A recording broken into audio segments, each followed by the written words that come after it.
Now everyone believes this too. But again, what do these things have in common? Is this just a coincidence that when we learn history in a government drone center, that the version of history they teach us happens to flatter our overlords at every turn? And so I'm not proposing that there's some sort of secret meeting at which all the textbook authors gather and they smoke cigars. Well, no, we don't have that anymore. Wait, pardon me. Right? We don't have smoke-filled rooms anymore. In a very clean air room, they all gather and say, how can we enslave the little kiddies to us? How can we write these textbooks to really get them? I'm not saying that, but what I am saying is that if they did do that, the textbooks would be exactly the same as they are now.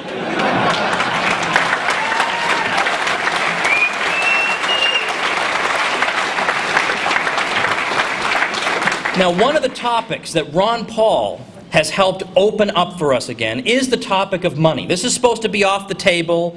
We peons aren't even entitled to an opinion on money. The experts are in charge of this. You just shut up and go about your life. Don't pay any attention. Now, one thing you can say about the 19th century is that at least then people did feel like they were entitled to an opinion. People wrote about monetary policy. They wrote about greenbacks, and they wrote about silver, and they wrote about gold, and they wrote pamphlets and books. They thought they were entitled to an opinion. Well, they learned in the 20th century they are not. The experts will run things, citizen.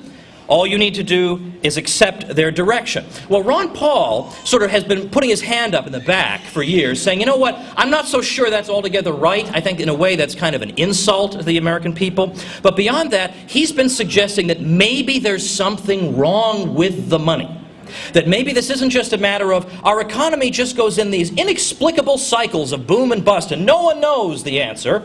I guess it's all just because of greed. Greed must be causing these boom-bust cycles. No one bothers to ask, well, how come greed seems to appear in sudden cyclical clusters? Like what? If greed were the explanation, why aren't we always in a depression? Right? I mean, how could that be? I've actually heard it said by historians of the 1920s that the Great Depression of 1929 was caused by the fact that we had tax cuts earlier in the 1920s. And the tax cuts led to the wealthy having too much money, and they spent their money badly, and we got the Depression. And the argument is that there was too much of a wealth disparity. The poor didn't have enough of the wealthy had too much. There have been far more times in American and world history in which you've had a far greater disparity between rich and poor, and you had no depression following from it. Almost any country on earth, you'll find that this is the way the wealth proportion goes, and you don't constantly have a depression. But if that were the case, that this is what causes them, we'd always be in them. No, Ron Paul wants to suggest that maybe there's another factor, and maybe it's not the greedy people in the private sector causing it. Maybe it, in fact, has to do with a government-granted monopoly. Because that is, in fact, what the Federal Reserve exercises. And without that government-granted monopoly, it would be nothing. So he's suggesting that even though the New York Times and Newsweek don't want to talk about paper money as being one of our problems, it might be one of our problems all the same. Maybe the New York Times and Newsweek are missing something. This is possible. And yet we're told a lot of times by the neocons that, oh, no. I mean, we're with you on spending. Yeah. We're with you on spending, but this whole money thing, look, that battle is over, man. You got to just get used to living with paper money. Well, you know what? I don't want to get used to living with paper money, and I'll just give you a few reasons, not that people in this room need to know. But for example, before we had irredeemable paper money, that if you return it and say, okay, I'd like to redeem this $20 bill, they'll give you another $20 bill. They're not going to give you an ounce of gold.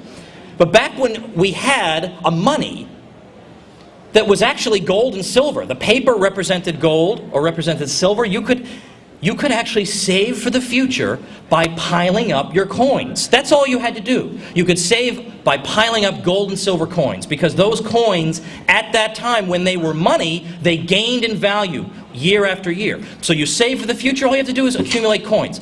Who in his right mind is going to save for the future today by piling up crummy Federal Reserve notes? Of course, no one. Because by the time you retire, they won't be worth a thing. The Federal Reserve System, as you know, has destroyed the value of the dollar such that it's lost 95% of its value since the Fed was founded. And the Fed says we're the great inflation fighter.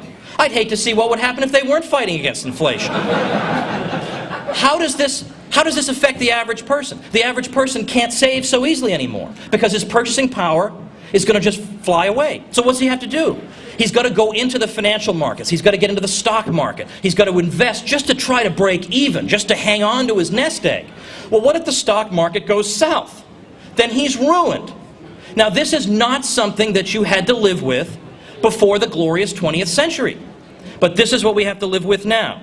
We have the fact that every single known hyperinflation, where the inflation is, and we arbitrarily define hyperinflation as 50% inflation per month, every single example of that comes from a paper money. And in fact, we all know the German hyperinflation, 1923. My favorite story from that involves a guy who had his life savings in the bank, 68,000 marks. That was a small fortune. Then the hyperinflation hit. He gets a letter from his bank. And the letter says, we're closing your account. Unfortunately, the smallest denomination bill in circulation now is 1,000,000 marks.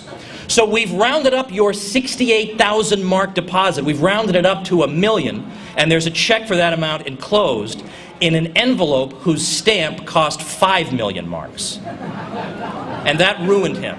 Every example of this that has ever happened has occurred under the type of monetary regime we have now. We have the fact that we hear a lot of shedding of tears about moral hazard. Moral hazard refers to this phenomenon by which people act in an artificially risky way because they expect that any losses they incur will be borne by some sucker, not by themselves.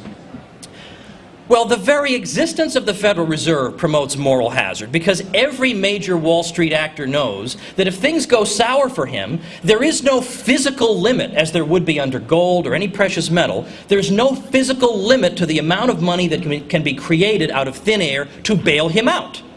And in fact, that's what central banks do. They bail people out. They don't bail out average people. They bail out their buddies. You and I are not their buddies. But this feeds into moral hazard. This is the problem. If you try to get rid of moral hazard without going after its source, which is paper money, then what you're going to wind up doing is saying we need more regulation here, and more regulation there, and more regulation there.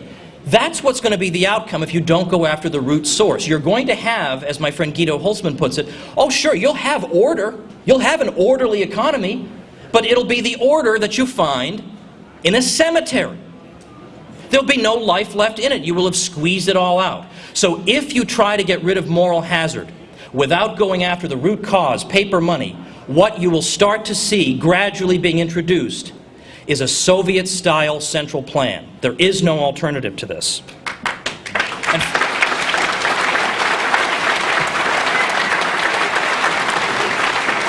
And finally, the business cycle itself, the very fact that our economy seems to go up and down, up and down. Now, we all know the unfortunate fact that Paul Krugman won the Nobel Prize in economics last year because the prize, like the dollar, has seen better days. But nevertheless, that doesn't mean that it was meaningless when F.A. Hayek won the Nobel Prize in 1974, because, you know, you might say, oh, good, F.A. Hayek, wonderful, but you might say, you know, big deal, Hayek wins the prize. I mean, you know, this bum Krugman won it, so what does it matter? Well, Krugman and these others, they win it for saying things the Nobel Committee already wants to hear.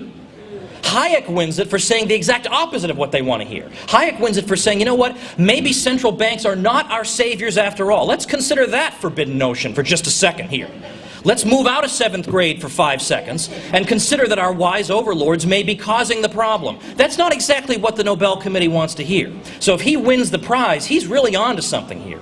And he explains how these central banks, with their monetary policy, in effect get our economies on these unsustainable sugar highs that eventually culminate in a crash. It is inevitable, and yet every time it happens, the so-called experts stand there scratching their heads saying, I have no idea how this could have happened. Well, I know somebody who knows how it could have happened, and I know somebody who's been warning us that it's going to happen, and of course it's Ron Paul.